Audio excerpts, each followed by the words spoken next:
Nakapag-try na ako ng 67 fat loss tricks from fitness influencers, YouTube tutorials, even pirated books sa torrent sites. At 4 lang ang gumana. Kaya from here, naging ganito ako. At lahat ng clients ko na ilang libo na. Lahat na from keto to OMAD to cold showers at gumising ng 5 a.m. Ang akala ko, more info equals better results. Pero ang totoo, mas nalito lang ako. Mas nawalan ako ng tiwala sa sarili. Tinawag ko na lang sarili kong tamad, undisciplined, weak. Pero na-realize ko, hindi ako yung problema. It was the traditional fitness approach I was doing. So in this video, I'll expose the biggest lie the fitness industry sold us.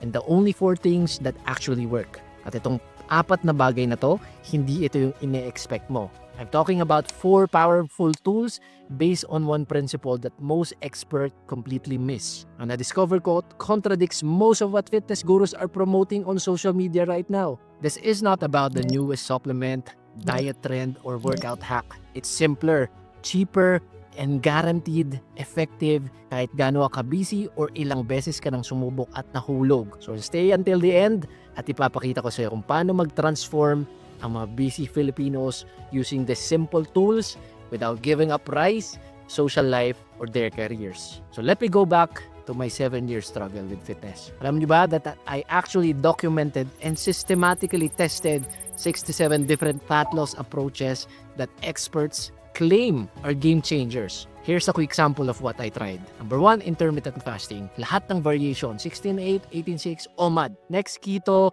low carb, paleo, zero sugar diets. Next, carb cycling, calorie cycling. Next, fasted cardio, HIIT, at various detox programs.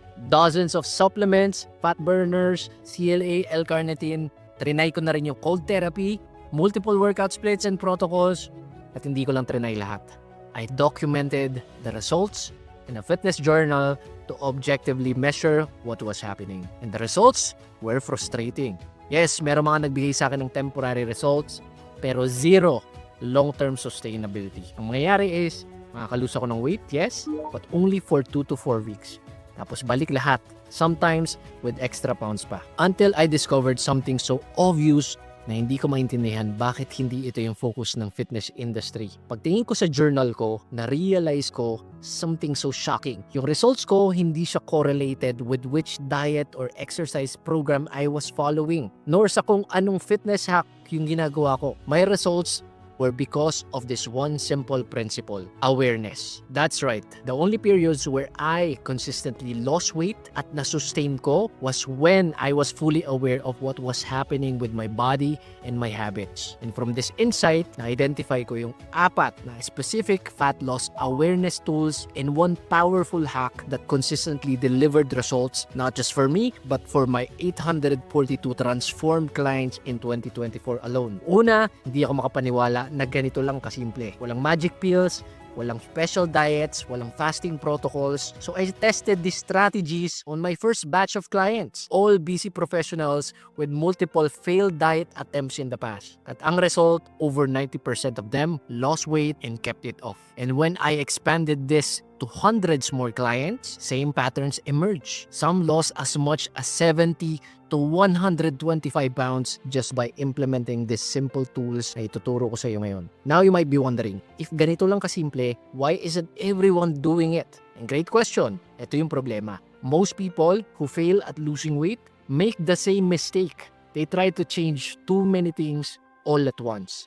Bawas rice, zero sugar, daily exercise, more veggies, more water, take supplements, no junk food. It's information overload and behavior overload. And this is where I develop what I call the Behavioral Transformation Method, or BTM for short. Ito yung method na nagfo-focus sa mga na-miss ng fitness gurus. And this method isn't just about fitness information, kasi 20% lang yan ng equation. What makes it different is the 80% that most people neglect, behavioral science and personal development, that makes you world-class in execution. Ito yung system na ginagamit namin to help busy professionals, parents, at mga lagi nahuhulog sa fitness. That's why I always say, it's not fitness, it's more than just fitness.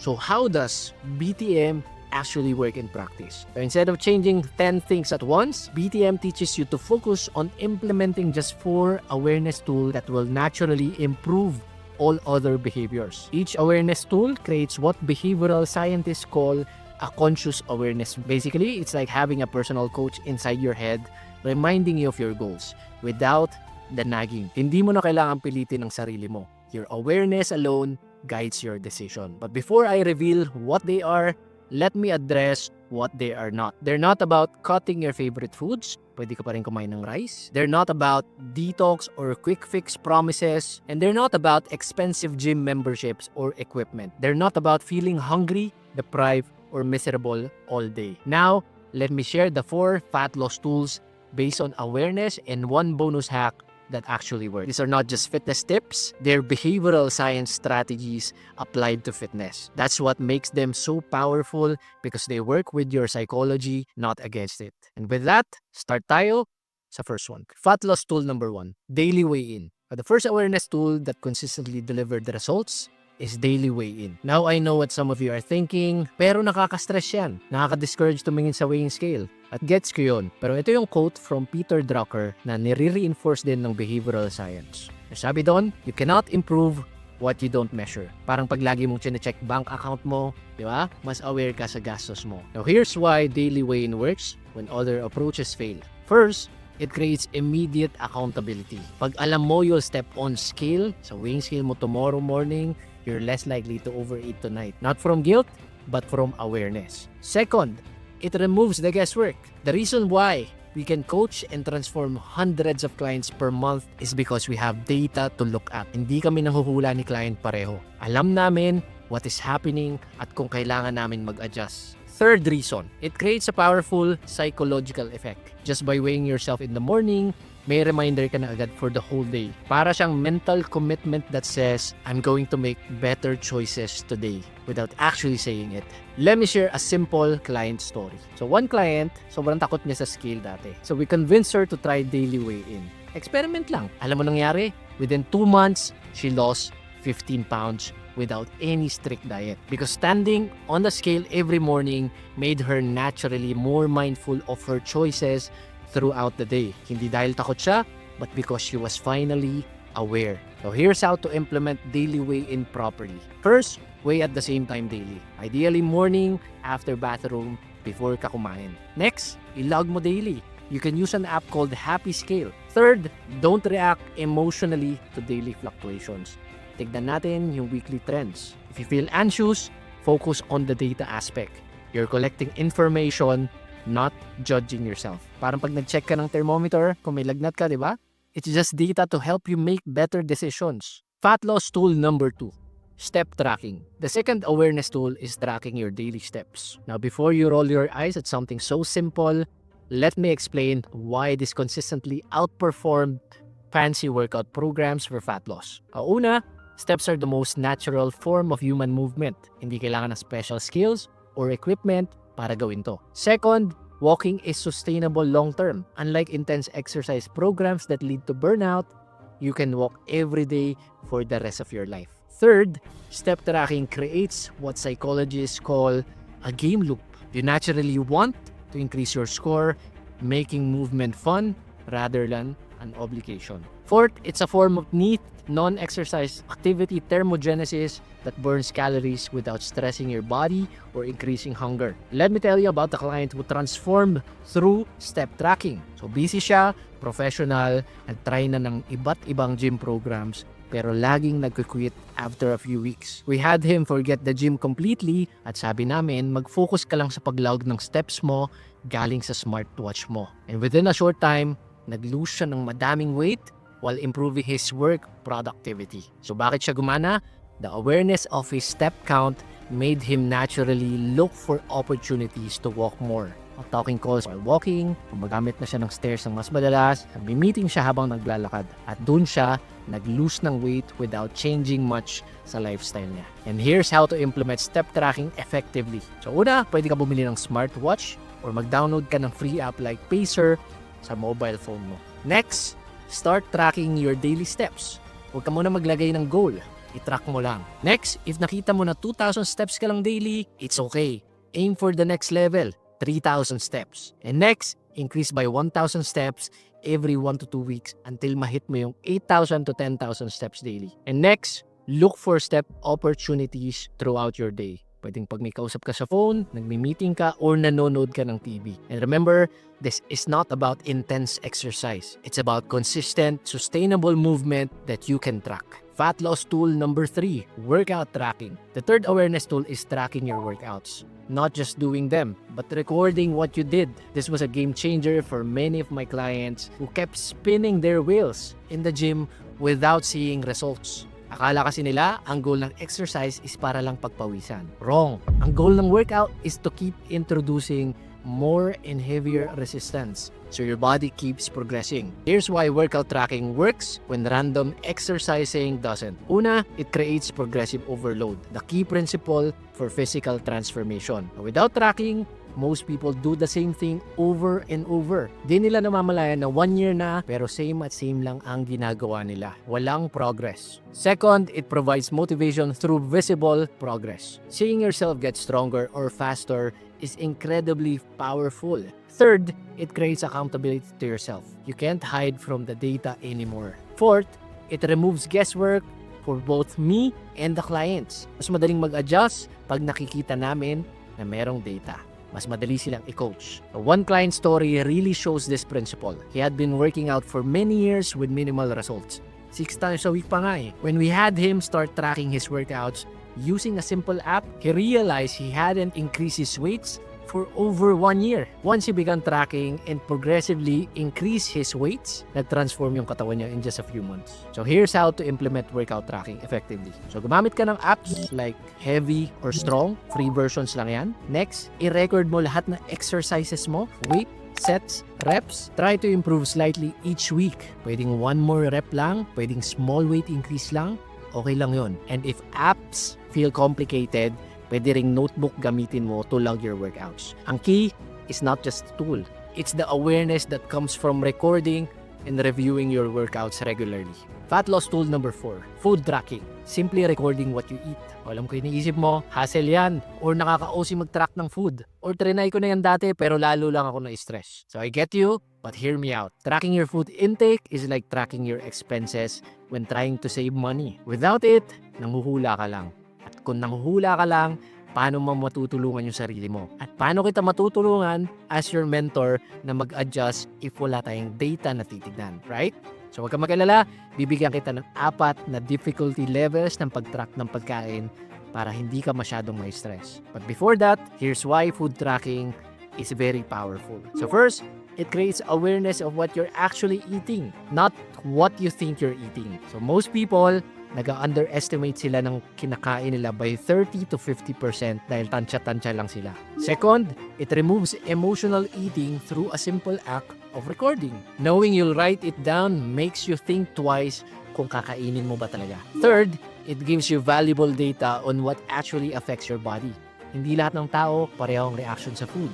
Fourth, it allows you to eat the foods you love while still losing weight because you're aware of the overall picture. Here's how one client transformed through food tracking. She had tried multiple different diets that all failed. LCIF, fasting, OMAD, no rice. Pero paano siya nag-transform? We just had her track her food without changing anything much. At ngayon, nakakain pa siya lagi ng rice. So just by becoming aware, she naturally adjusted without feeling restricted and achieved amazing results. Let me give you 3 different ways to track your food based on your lifestyle and preference. So option 1, the photo method. Ito yung super simple. Simply take photos of everything you eat and then create a food photo album sa cellphone mo. Next, review it at the end of each day. So ang benefit nito, 0 calculations, just visual awareness of what and how much you're eating. Option number 2, the journal method. Ito yung moderate difficulty. So gumamit ka lang ng food journal. Pwedeng notebook or pwedeng notes app. Isulat mo ano yung kinain mo without measuring. Add how you felt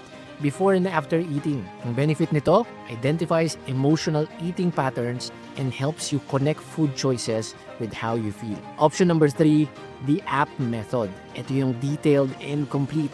Use apps like MyFitnessPal. So libre lang yan, walang reason para hindi i-download. And then, start tracking portion sizes and nutrition information. Look for patterns in your weekly data. Whatever options you choose, remember these key principles. For the first week, don't change your diet. Just track, honestly, don't aim for perfection.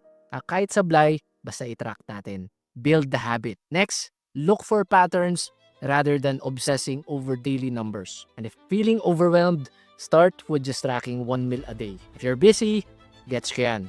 Even taking food photos can be an effective start to awareness. Remember lang, we're not aiming for perfection, just increasing our awareness. At kung ma-improve mo kahit konti yung awareness mo, magugulat ka na lang na yung habit mo sa pagkain mag-i-improve na rin automatically. After implementing these awareness tools, I want to share a bonus strategy na sobrang game changer for me and my clients. The meal rotation system. Alam mo ba ang biggest reason why people struggle sa diet nila? Decision fatigue. Every time kasi na mag-iisip ka ng kakainin mo, you're using your willpower, your energy, and you're creating opportunities for off-track choices. Yung nasa grocery ka tapos gutom ka, di ba ang dami mong binibili na hindi mo naman talaga kailangan? The meal rotation system solves this problem in the simplest way possible. So instead of constantly figuring out what to eat, magkakaroon ka lang ng small collection of reliable meals that you rotate throughout your day. So let me give you an actual example from my own life. So meron ako sa seasons ng buhay ko na ganito lang yung kinakain ko daily. So breakfast ko, just oatmeal and whey protein. Yun lang. Second meal ko, protein bar.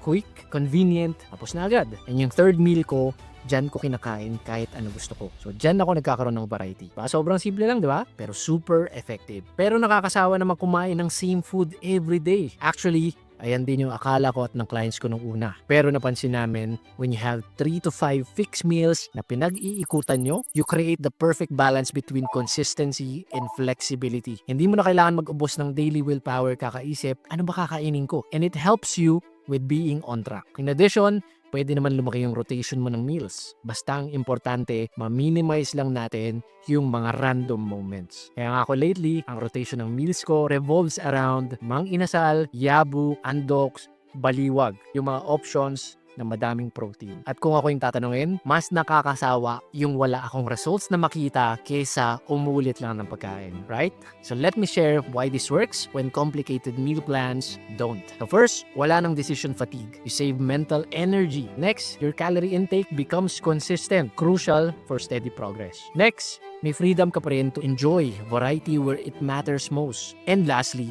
hindi na complicated ang buhay at meal prep mo. So one client story really stands out. Busy mom siya, sobrang overwhelmed nung nag-diet siya before. Paano? Araw-araw ba naman nag-iisip siya ng kakainin ng healthy? And syempre, maraming times na pagod na siya, stress na siya, so madami ring araw na nag-default na lang siya sa kahit ano na lang ulam dyan. Kaya ayon, hindi na siya nag-lose ng weight until she came to us. What we had her do is get her to eat the same breakfast daily and have a few rotation of 3 to 5 foods sa lunch pag sobrang busy niya. And in just a few months of doing this, na-transform niya yung katawan niya while actually reducing stress sa food preparation.